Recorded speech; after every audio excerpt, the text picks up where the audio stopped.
So my name's Deborah Goodall, and I am a marketing strategist with 25 years experience. I'm a fellow of the Chartered Institute of Marketing, and I run my own strategic marketing consultancy, and I work with clients on all sorts of strategies for the business, but also looking at their social media strategy. And quite often I'll be talking to people and they'll be in a state of despair almost about their social media, in that they're like, oh, I should be doing it, I don't know what I should be doing, I don't know where I should be. And really this sort of webinar content came out of all of those conversations to try and simplify the approach. So it's it's about getting your social media under control, to be honest, instead of it controlling you, because ping can just like tips me over the edge. So I don't know how other people cope with it. So I like to run these sessions relatively informally. If you've got questions, feel free to interrupt. There are discussion points. And I will, if people don't participate, I will invite people to discuss. So it would be useful, therefore, if you just did a little intro about who you are and what your business is, and maybe which social media channels you're using at the moment. I unfortunately can't see people's names. Colin, we'll start with you. Okay.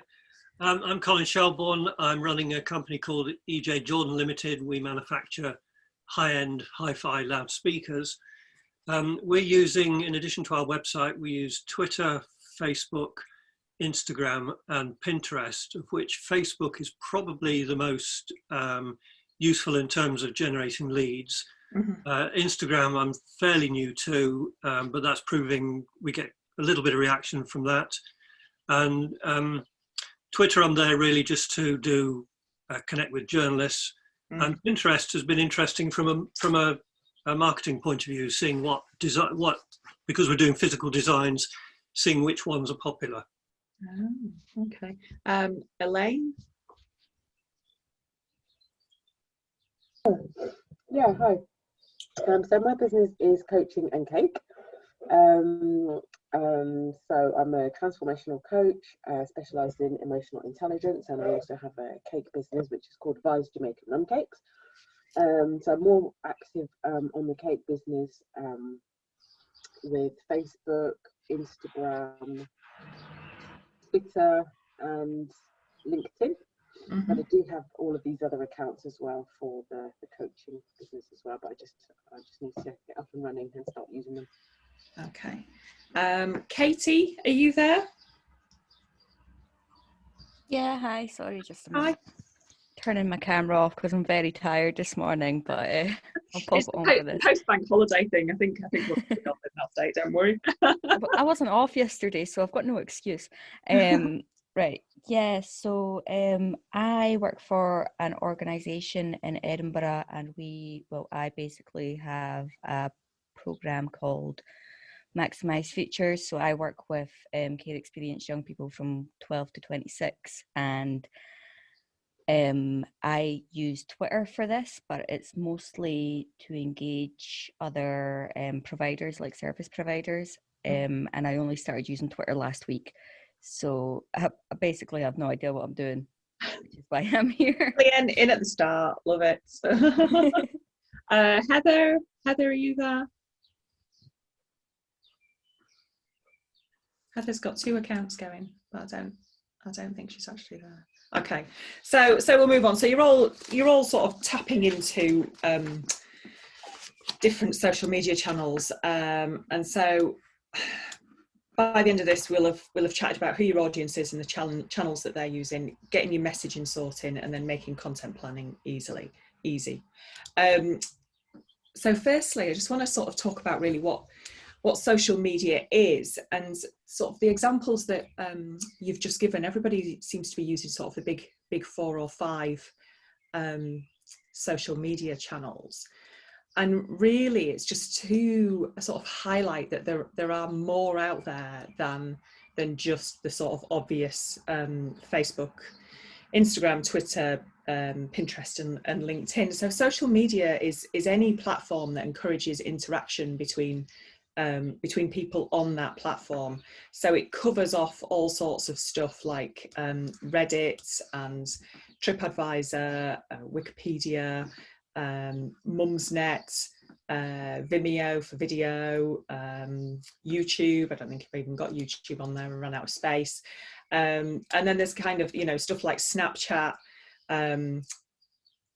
which I asked my partner's daughter whether she used Snapchat. She's like 17, 18-ish, and she said, oh no, you only use Snapchat if you're going to get in touch with your drug dealer. So I thought that was quite I was like, okay, nobody's using Snapchat anymore. But there's emerging social medias. You know, TikTok's been on the horizon for a little while now, maybe sort of two years, I would say, 2 or 3 years people have been using TikTok. Clubhouse is one of the really new ones, and that's audio based.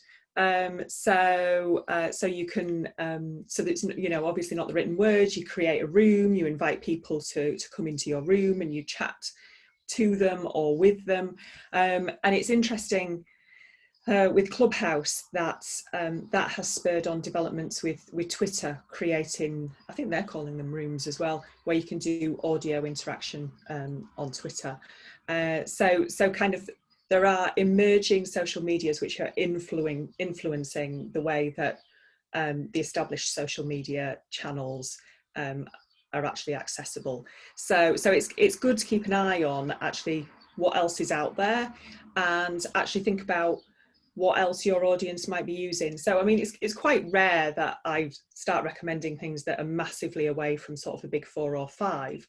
But I did do a project for a company that does yarns for knitting and crocheting and stuff, and there is a specialist social media platform called Ravelry, which is all about people sharing knitting patterns and what size needles to use and all this sort of stuff, which basically I had no idea existed, but that's where all of that audience congregated.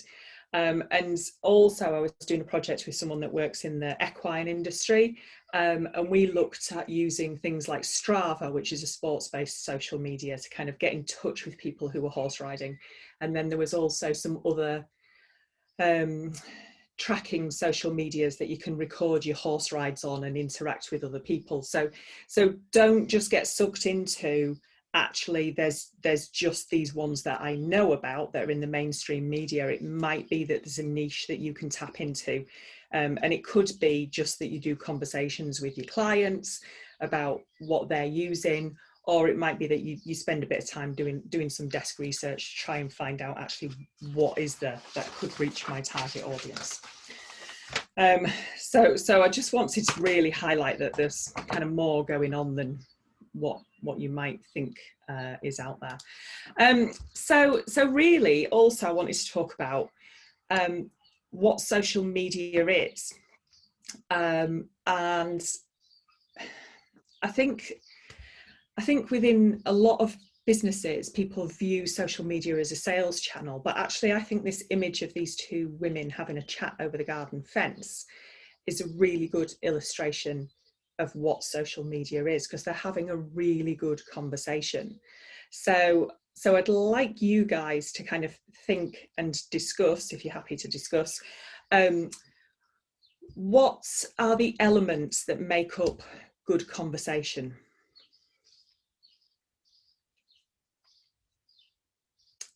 You need to come off mute. Being interested in the other person. Being interested in the other person, yes. So not just talking about yourself. Anything else?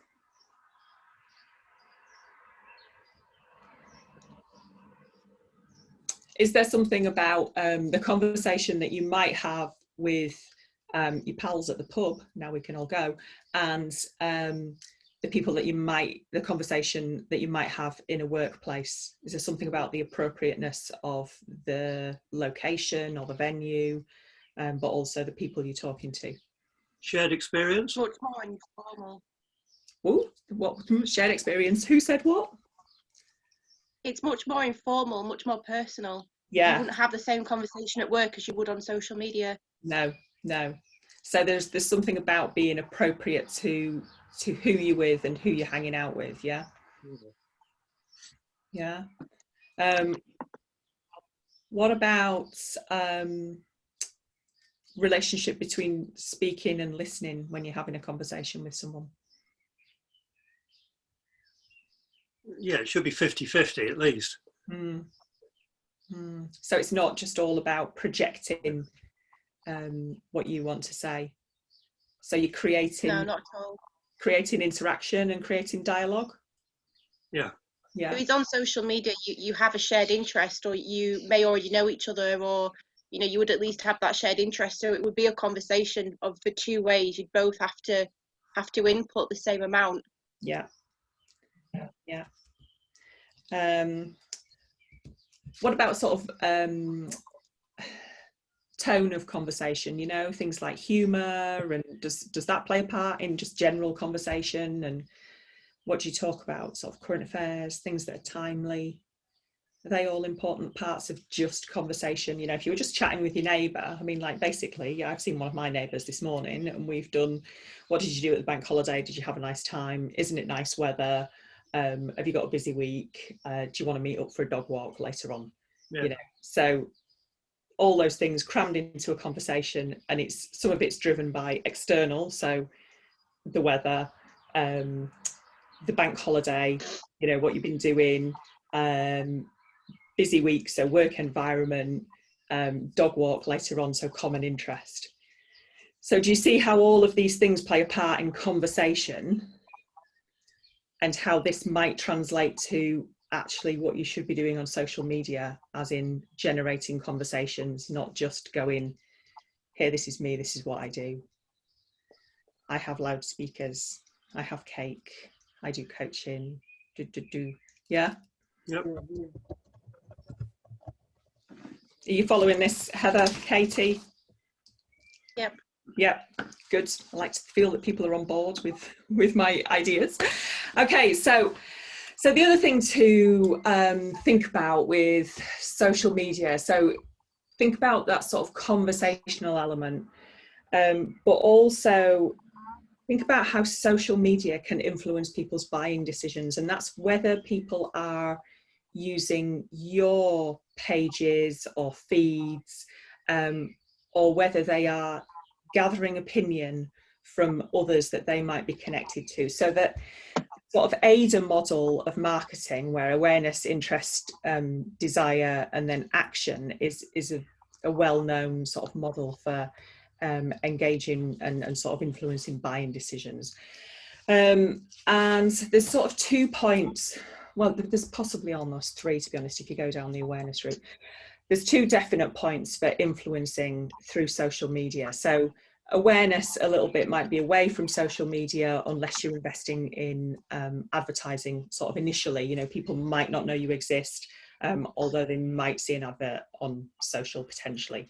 But they might have an interest for something that you offer, but they might or might not search for it on social media, but they might gather opinion from their connections. So you see this quite a lot on LinkedIn. Does anybody know a really good printer? Does anybody know anybody that could deliver a course? Does anybody know, I don't know, you might be recruiting for someone. Does anybody know that anyone who's looking for a job? And so they're gathering sort of information without necessarily going to your social media channels. So they might be talking about your business without you being present. You might do it yourself on Facebook. I'm looking to buy a washing machine. My washing machine's just broken down. What a nightmare. Anybody got any recommendations? Who's using what these days? And then as a buyer, you kind of go away, you do a bit more research, and then you might whittle down that information that you've been given and have a bit more consideration. So you might get in touch with the people that have recommended the washing machines that you think are appropriate for you, and ask them some more pertinent questions, like, oh, your husband's a farmer. Does it really get the clothes clean? Do you have to wash them twice? Has it got, repeated rinse cycles? Blah, blah, blah. Get into all the detail on it. Or you might go to that company's social media pages to validate what you have been told. or you might go to their website. But it's not just that people are going to come to your social media channels and see what you're doing and then make a purchase. There's all sorts of things going on in the background that are going to influence. So it's not always about you being present and being present on social media. There might be conversations taking place that you can't influence, you know, this sort of pre-research thing on social. Do any of you sort of use social media in that way to sort of aid your own buying decisions, if you think about how you use it personally? Yeah, I do, especially to get local recommendations for places. Yeah, cafes, restaurants, stuff like that, things to do on a weekend, you know, what's on at the theatre, that sort of stuff. Perfect example. Anyone else? Yeah, I've done that. I ended up in Manchester with 2 hours to kill and just put a shout out on Twitter for any recommended cafes and had a good one within a few minutes. So things like that are good. Yeah, so you can see how, if you think about how you use social media and then try and tee it up with your social media activity for your business, that actually it's not just linear. Oh, people are going to find my Twitter feed, my Facebook page, my LinkedIn page.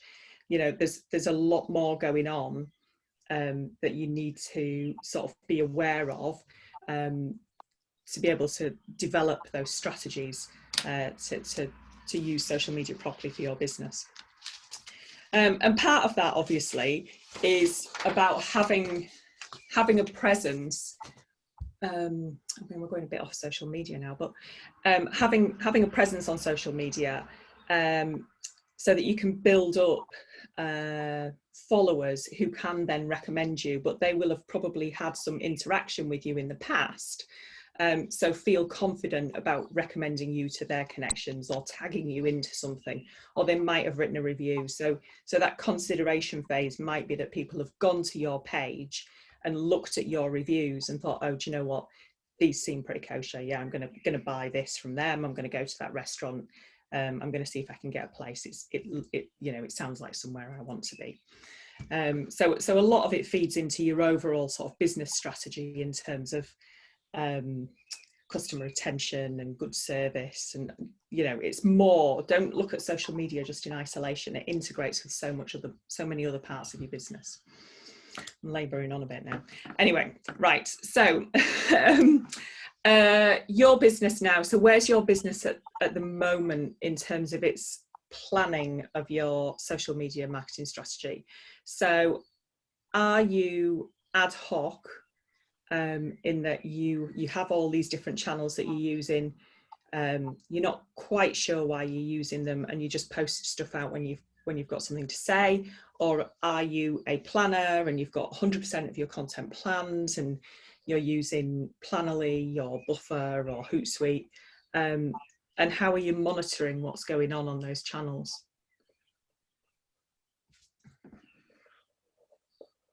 We at my work, we very much plan it. It's just me kind of monitoring it. So I have like a calendar that I have each and go on each day, and then we plan each week what we're going to post, and it feeds into everything else that we have for our campaigns. Right. Okay. So yours is integrated. Yeah. Anyone else? I would say at my work we have like a business and communications person, but for my project, I obviously have to do it all myself. So where we have sort of different projects within the larger projects, we'll all sort of take over our own social media, but it is planned. It will be planned, should I say, on Hootsuite, and sort of will be monitored by me. But I've also got someone else coming in who's a wee bit more experienced with social media, just to help me word it correctly and make sure I'm hashtagging all the right things and stuff. Yeah. So I think those planning apps, they are really useful, and I do see that they have a place, especially within small businesses where, you know, social media can be a bit of a time suck. However, I would say leave space within that planning schedule for ad hoc posting, you know, so 80% of it might be planned, but there might be something, you know, we were talking about those good conversations, there might be something newsworthy that you want to pick up on that's relevant to your business, and you know, you don't want to have a schedule that's so tightly crammed that you can't comment on something. You know, if there's some developments in the coaching industry, or someone famous had just had some sort of coaching, the same sort of thing that Elaine delivers, and it was appropriate for her to be sort of commenting on or sharing that post from somewhere else or sharing a piece of news, you want to have capacity to be able to do things like that. And equally, if you're using those planning applications, there is a tendency to sort of post and walk away. And again, going back to conversation, it's a two-way thing. So you need to be monitoring those responses that are coming back. It's not just about, this is me, shouty, this is what I'm going to talk about. It's actually about dialogue, listening, seeing what those people who are interacting with your social media feeds want to hear. So just kind of, it's a trade-off really between that planned bit and actually having good conversations with people. I think that's really useful. One of the things that I was going to do is just sort of have your sort of national days, and like obviously it's the start of Pride Month just now, so things like that we could post, have them if we know that it's going to happen, if it's like, you know, World Health Day or Care Experience History sort of month, we can post these things and know that we're going to be posting them and just have that sort of ready to go, so that we're always sort of topical, but also within that going on to it sort of every day and just making sure that we are actually there retweeting and all that. And sort of interacting with anybody that makes comments and stuff, you know, don't kind of leave people hanging, because it is all about that two-way thing. Okay, so in terms of your strategy, it's important to know what your social media goal is. So what are you trying to achieve? So it might be that you're looking to increase exposure, you know, sort of brand awareness wise. You might be trying to increase traffic to your website or to your store or to your cafe or venue or whatever it might be. Or it might be that you're just about improving relationships with your clients and customers. So are you using social just as almost like a customer retention tool to really build up that sense of community? So if people are buying and coming to you for the first time, they might go onto those pages as part of that consideration phase and see that actually you've got almost a sort of tribe of people who are buying into your brand, and they feel secure because they identify with those people. Yeah, so you tend to want to hang out with people that are like yourself, and you want to be associated with brands that represent what you're all about. So looking at someone's business's social media channel can tell you whether you're going to fit in with that brand. There's kind of lots you could talk about on that. I'm not going to, we've only got an hour. So you have your general goal, and then try and whittle that down into what your objective is. So how are you going to measure whether you have achieved your goal? Because you can spend an awful lot of time on social media, and I always think if you don't have a measure in place and you don't know whether it's working, you could waste a lot of time and / a lot of money, and you don't know what it's delivering into your business. You know, it's going to potentially send people to your website, but social media is not really transactional. It's just a channel to get people to do something else. So what are you wanting them to do? What are you wanting people to do when they come to your social media channels? And like I say, it might just be that it's almost like validating when they're in that consideration phase.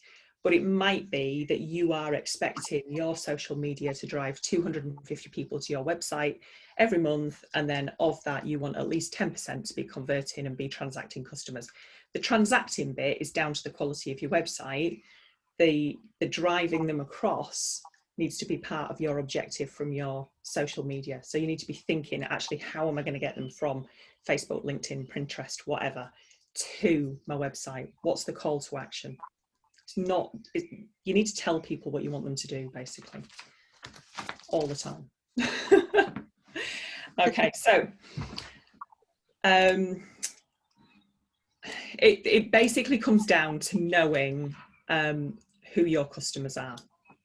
Anybody who has been on any of my webinars or masterclasses or anything previously will know I am obsessed with who are your customers.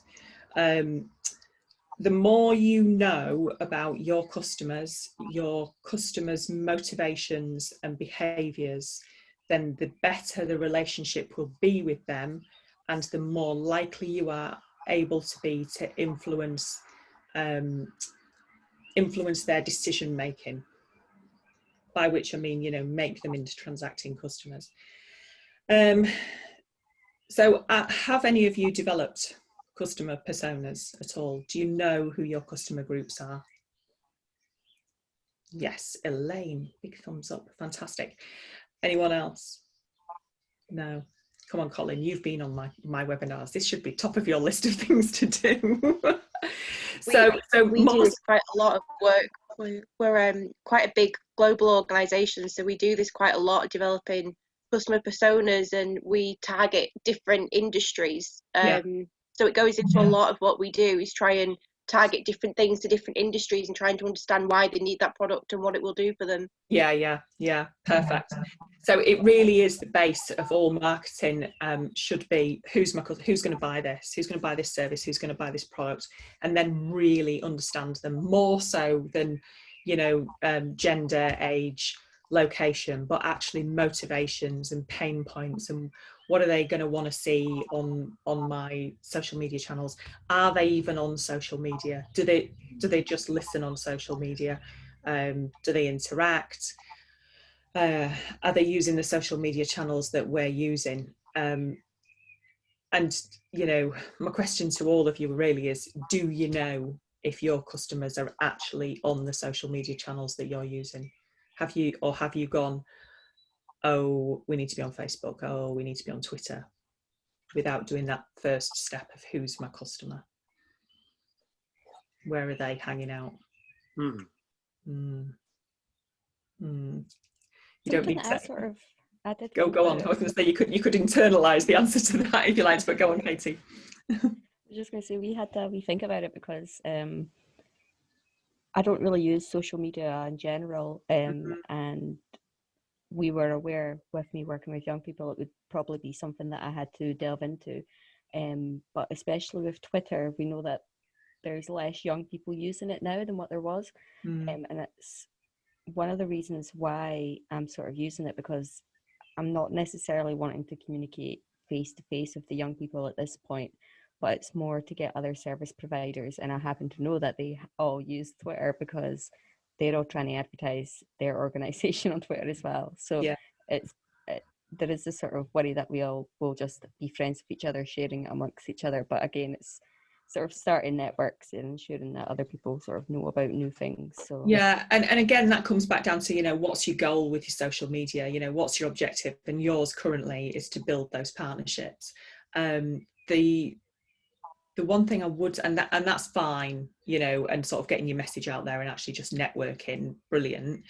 Just bear in mind that a lot of organisations either have marketing departments who run their social media, so you are never actually getting in touch with the person you want to get in touch with, or they outsource it somewhere else, so you're not even speaking to the organisation that you think you're speaking to.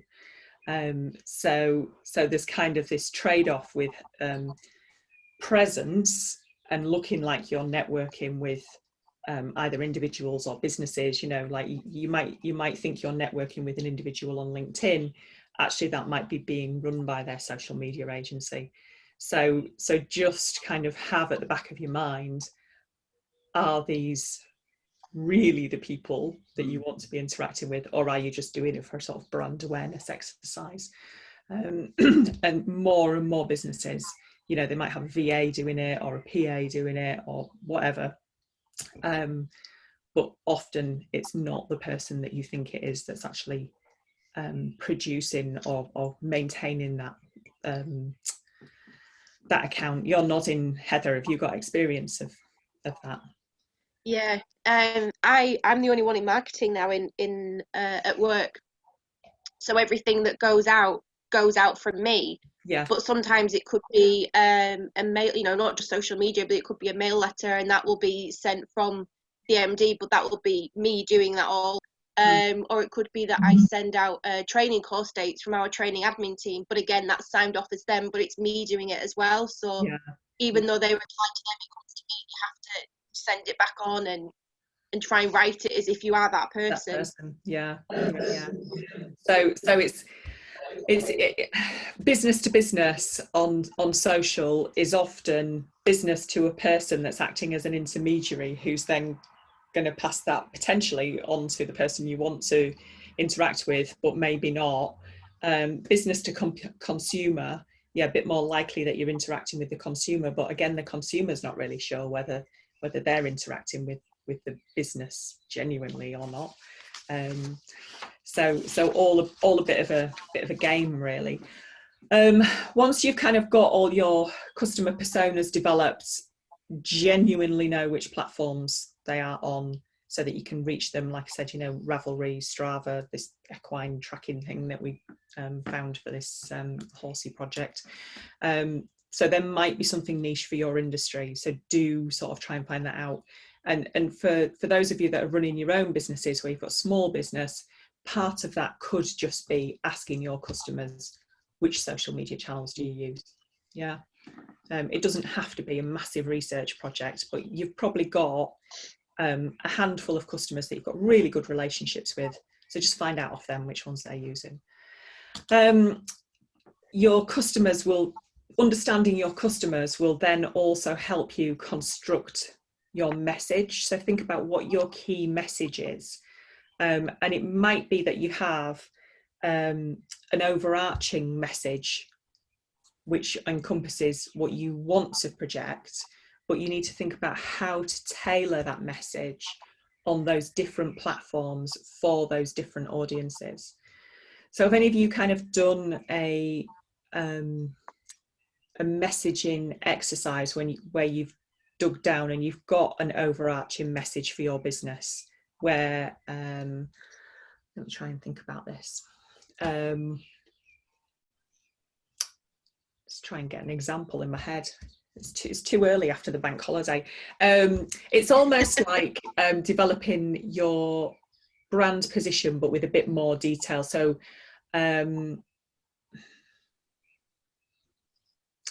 okay, so I used this one the other week in a different webinar. So if you think about the brand Alp Kit, which you may or may not have heard of, they do sort of outdoor kit and are specialists for like mountaineering and bike packing and stuff like that. Their overarching message is around go nice places, do good things, but they tailor that according to which target audience they are after, because the extremity of go nice places, do good things will vary from say people who are just going for a day walk right through to people who are doing massive expeditions, maybe cycling across out to Mongolia or something. So they tailor the content around that message according to the target audience that they are after. Not a great example because not terribly accessible to a lot of people unless you've heard of them, but do you understand what I mean? Yeah, a few nods. I think my one for the cake, well, I said they're special treats for special people and special occasions. Is that the kind of thing that you mean? Yeah. So that special people is really nice because it brings them into it, and then special occasions could be whatever they define as special occasions. Yeah, it's not too it's narrow. not really narrow, but then if you are targeting the wedding industry, then you can be more specific with that message. So you've got your overarching one, and then you might drill down into something in a bit more detail. When you're thinking about messaging, try and think that people, which actually with Elaine's works really well, people don't tend to buy products or services anymore. they're buying stories and magic. So I don't know if any of you have heard of a marketing guru called Seth Godin. So he's written loads of books, and he talks a lot about stories and magic. And it's all about having that narrative around the back of your brand that people are actually buying into. So they're not buying a product, they're buying the dream of something else. So it's the dream of, you know, cutting that cake and the symbolism of it, but then also, you know, the moment of truth. There's like a few moments of truth with that cake. When it turns up, it's all exciting, it looks amazing, they cut it, it feels amazing, they taste it, it's all amazing. Lots and lots of moments of truth delivering on that story. Does that make sense? Yeah. Yeah.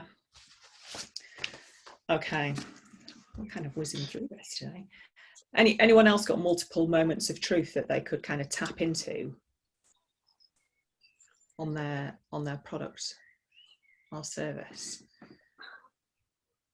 Colin, yours is Yes, I was just thinking that with our new product, it's a loudspeaker. It's quite upmarket. It's a craftsman built thing.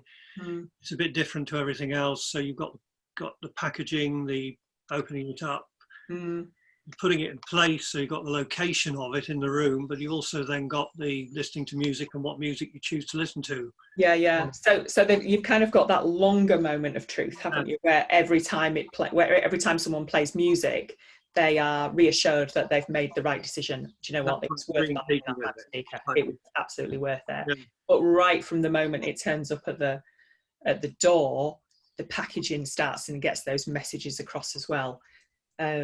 So all those messages that you develop for your social media need to come through in everything else that you're doing as well. Okay.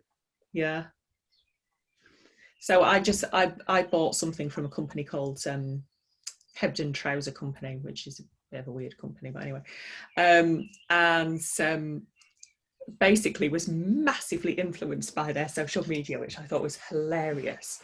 And bought this, effectively what is a poncho, but they brand as an action blanket. And I was, anyway, it's far too much money, but it's useful for, you know, outdoor socializing. So, right, I'm going to have one. And the moment it turned up, I was super excited because it was packaged in what can only be described as a potato sack. And it was so unusual the way that they'd done all the packaging, and then literally you pulled the string as though you were opening, I don't know if any of you were old enough really, and pull the string, you know, like to get the binding off the top of the potatoes. Took me back to my childhood. I was quite excited by that, and then pulled this thing out, and there was no plastic in there, and it was all very it was all absolutely bang on for the way that they present themselves on social. And then there's like little coasters, like a little set of paper coasters in there, you know, additionally, which I've not ordered, but that's their way of keeping their brand in front of you going forward. And it's like an addition, but again, it lines up with everything that they talk about on social media. And it's so, they got it right from, they've obviously thought about how are we projecting ourselves and how are we going to deliver that. So I know this sounds like we're going off social media, but social media is like the key thing to bringing it all together. Okay, so in terms of sort of your planning your messaging rather than your content, just think about what your messaging planner might look like. And I think it's really important to have it by customer group. So personally, I like to call my customers things, you know, so I might have like customer 1 might be Jasmine, customer 2 might be Thomas, customer 3 might be, I don't know, Jake or something. And then select which is their prime social media channel, and then think about from that overarching message, what's the key message for those customers, and then start and think about what's the frequency that you need to be touching them. You know, do you need to be on, well, you need to be on Instagram at least 3 times a week. You need to be on TikTok at least 3 times a week. You want to be in Clubhouse, you know, maybe once a week. And then what's the format for anything that you're putting out? So don't always just do photos and commentary.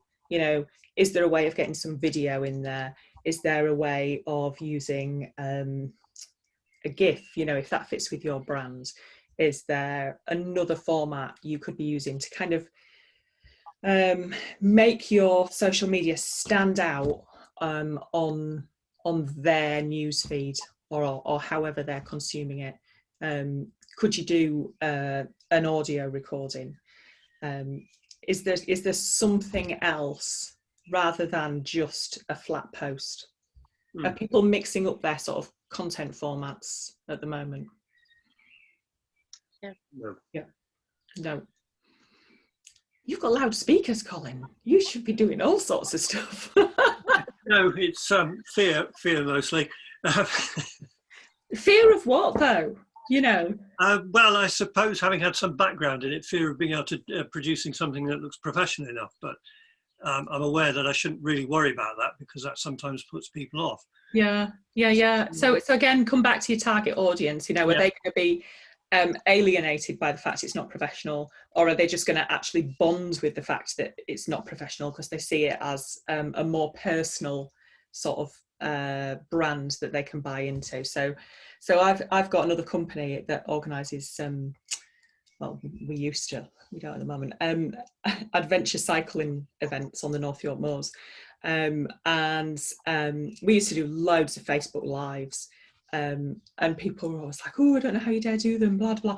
And some of them are just an absolute cock up, to be honest, because you'd just be laughing too much, or something would go wrong because you'd just be on Facebook Live talking about how fabulous the scenery was, and then some other biker would come flying past and just get in the way, and you know, all sorts of stuff have gone wrong. We've had punctures whilst we've been cycling along and people have fallen off. Anyway, but people bought into that because they were buying into the concept that this cycle company was run by two people as a bit of a side hustle.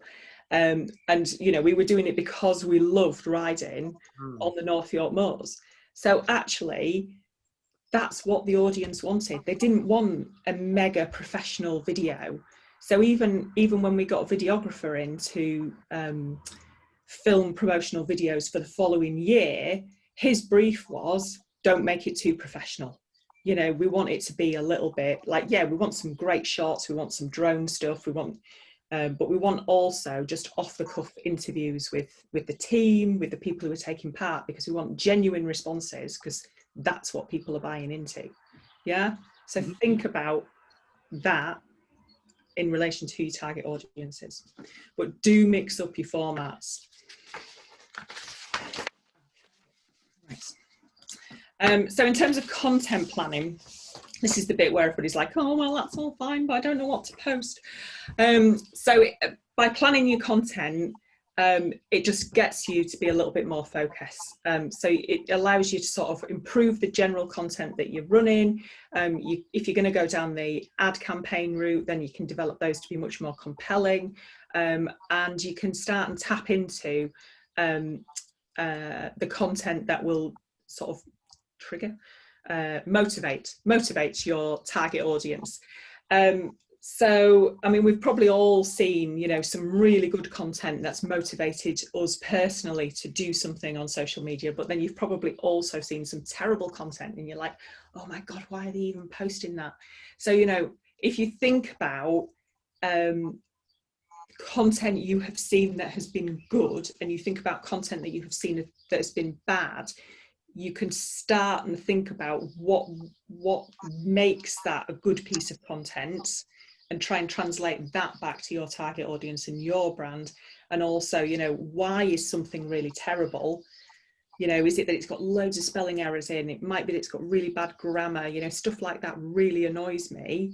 So you know, so I am influenced by the sort of professionalism of a post from a brand. If it's got loads of typos in it, I just can't stand it, you know.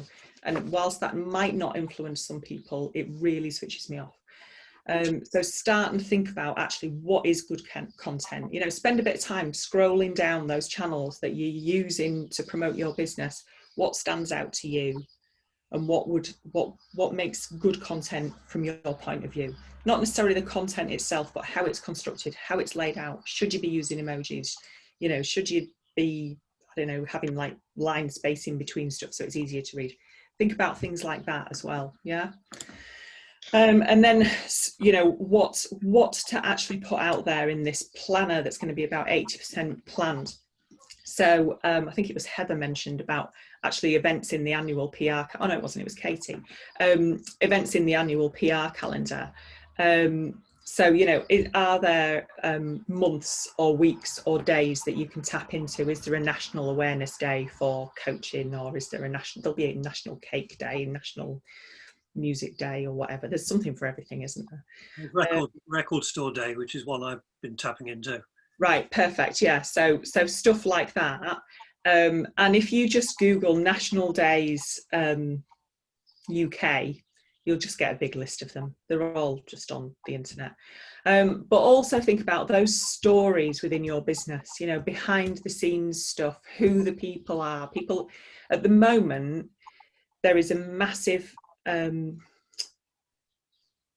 step change, particularly on LinkedIn, where people are engaging more with people stories than they are with sort of flat industry-based stories. So I'm seeing this with a lot of clients when they start doing profiles on teams, on who's in the team, and this is the person in customer service. They're getting a lot more engagement, and I think, but I don't know, but this is my hypotheses on this, that it's because during the pandemic, obviously everybody was working at home, so there was no opportunity for that sort of idle chat to get to know people in the workplace, and so people have switched to LinkedIn. It's gone a bit more personal, and actually I think it'll stay. I think it'll come back a little bit. In my opinion, it's gone a bit too far.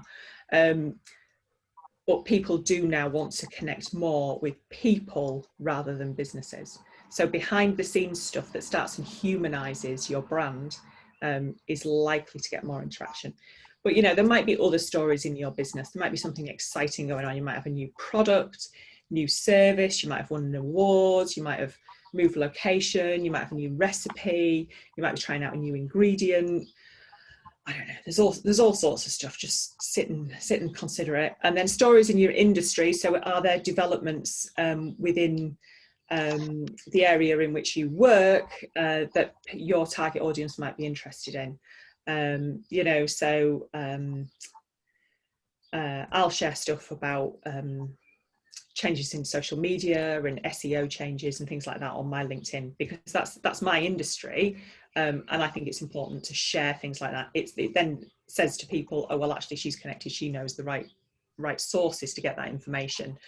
So it's coming back to validating my business as being a professional business. The other way to sort of generate, if that's the right word, generate stories and content is to use things like Google Trends.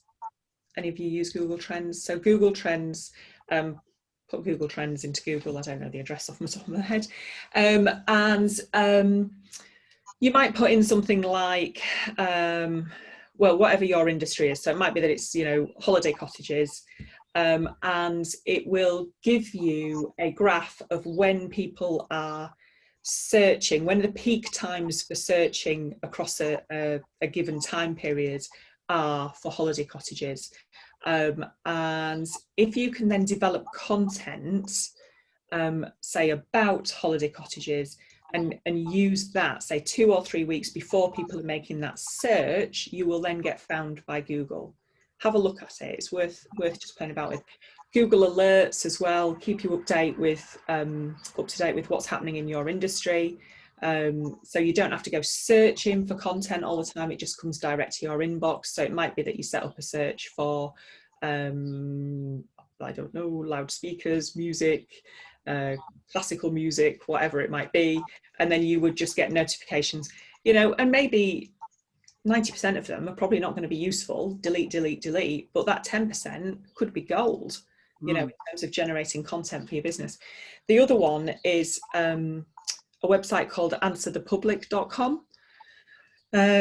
which gives you, if you put in whatever your sort of industry is, it will give you what questions people are asking on the internet relating to that industry or relating to that sector, which again you can then feed into your content generation. So the top example I've got for this is related to my cycling events business. So it's basically it's a gravel biking event, which doesn't mean anything to anybody unless you're in the flipping thing. Anyway, so if I put gravel biking in there, people are like, what events are taking place in the UK, what tyres for gravel biking, which bike's best for gravel biking, what gear ratio should I use for gravel biking, gravel biking routes in Cumbria, gravel biking routes in North Yorkshire, blah, blah, blah. And so you can pull all of this together to start and create content that answer those questions. So you know that people who are likely to be your target audience are going to want to read the stuff that you're putting out, or you can create blog content from it and then tease it on your social media and send people through to your website. If your goal is to be sending people through to your website, then, you know, tease it on your social and send it across. Yeah. Is anyone using any of those at the moment? You were nodding a bit, Heather, at Google Alerts. Yeah, Google Alerts for us is fantastic. We're the work at height industry, so it's a really niche industry. Yeah. And it just sifts through everything for us, and I get an alert through each day with what's going on. And it's also really good, not just to keep an eye on the industry, but it brings in like press releases that competitors have released as well. Yeah. It just finds everything. So it's just really interesting and really easy to just keep an eye on what's going on because the work's done for you. Yeah. And but like I say, I mean, I guess, mind you, you're super niche, so it might not be, but there'll be a load of them that just aren't, you know, you'll just delete, won't you? And some of them you'll be like, oh, glad I knew that. So definitely worth looking at. Okay, so once you've kind of got all of that mash together of like, right, stories in my business, stories in my industry, PR calendar, oh god, you're going to be busy after this, aren't you? When you're writing your content, think about what purpose is it going to serve. So what are you wanting people to do as a result of reading your content? Are you wanting them to buy, inquire? Are you just trying to build up that community? Is it just about driving engagement? So think about what those key messages are to each target audience and how that content can help deliver that key message. And think about also whether you are going to use original content or whether you're sharing stuff from somewhere else. And if you're sharing stuff from somewhere else, it is always useful to have just a note of like trusted sources that you could share stuff from. So you don't have to search all the time for fresh content, you know. So it might be that there's a website that always puts out really good stories about something. It might be, you know, Cumbria Life or something that's super appropriate to your location or to your industry, that you know your target audience will be interested in. So you can start and curate content, you know, you share it, give the reason for sharing it, and you know, how it fits in with your messaging. Are you educating people or entertaining them? Are you running offers on social media? Are you trying to get people, are you doing those teasers to your website content? Is it a partner promotion? It might be that you work with another business that's related to yours, you know, same target audience, but not non-competitive. So is there some way of working with another business to drive your business forward? Or it might be that you're running some sort of event. But think about actually, right, you've got your overarching message, you've got your message to the individual targets, and then bulk your content. So what that content is going to be, map it out for the month based on about 80%, and then think about, right, okay, what is original, what's curated, where am I getting this from? So try and plan in quite a lot of detail, but don't be too restrictive. That's really just doesn't make sense, does it? You need flexibility in your schedule, yeah. And then you're into measurement and evaluation. So how are you going to know this is a question for you all. How are you going to know if you've achieved your objective? What tools or what metrics are you going to use to know whether your social media is delivering? Do any of you use anything at the moment? We use social media to drive traffic to our website. So we use Google Analytics to see certain web hits and see how they've altered throughout the months. Yeah. Try and see how it's gone. Google, if you've not got Google Analytics on the back of your website, then do get it on there, because it'll give you a lot of information in terms of where the traffic is coming from to your website, but also loads of information about your customers, you know, demographic, gender, what type of device they're using, right down to which version. You know, it doesn't just say Apple phone, it's like Apple, you know, 12 whatever incarnation it is, large screen, blah blah, no idea what they're called, but you can get so much detail, which again can start and build up these pictures of who your target audience is, so you start and flesh out really who they are. Yeah. Any other ways of measuring whether your social media is delivered against your objective? Mine has always primarily been engagement. How many Okay, right, good. Yeah. So so if your objective is about building community, then engagement's a brilliant one.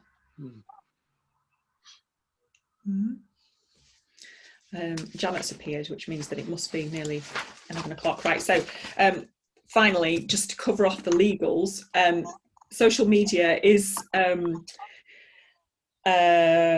governed by the Advertising Standards Authority, so it is viewed as being a communication channel like any other sort of marketing channel. So you do need to comply with the Committee of Advertising Practice Code, which basically says you need to be legal, decent, honest and truthful. There are lots and lots of specific regulations in there. Don't, you know, like, you could delve into it. If you're running competitions or promotions, then you need to comply with the regulations of the specific platforms. If you're using ambassadors or paying or giving people things to promote your brand, then they must use hashtag spawn and hashtag ad. I've got lots of examples of why, but we're running out of time.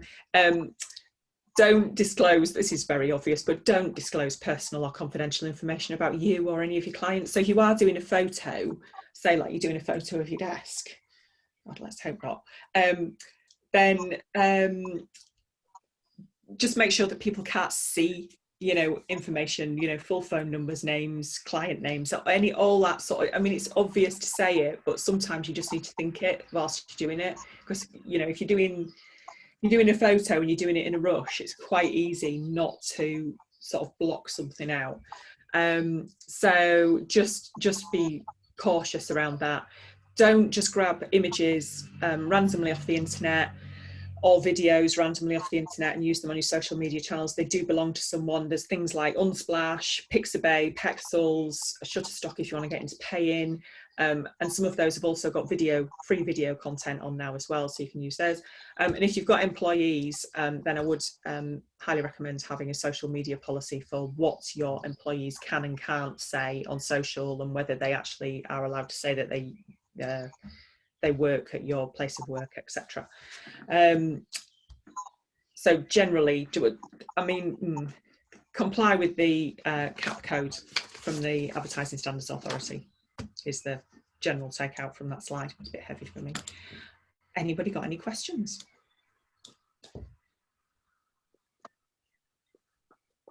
Silence. I think that's done it. Okay, thank you for that, Deborah. That was brilliant. What I'll do for those that have not been on calls before, I'll just launch the poll, which is we have a poll just to make sure that we're getting the webinar's topics right, and that we are delivering the right length of time. So I'll launch that, and then you can still be thinking of questions as you go through. So please do pop your answers into there. While you're thinking of any questions. It's an interesting one, isn't it, when you look at social media and how many platforms and where you could possibly go for all the different supports. So yes, very good, Deborah, thank you.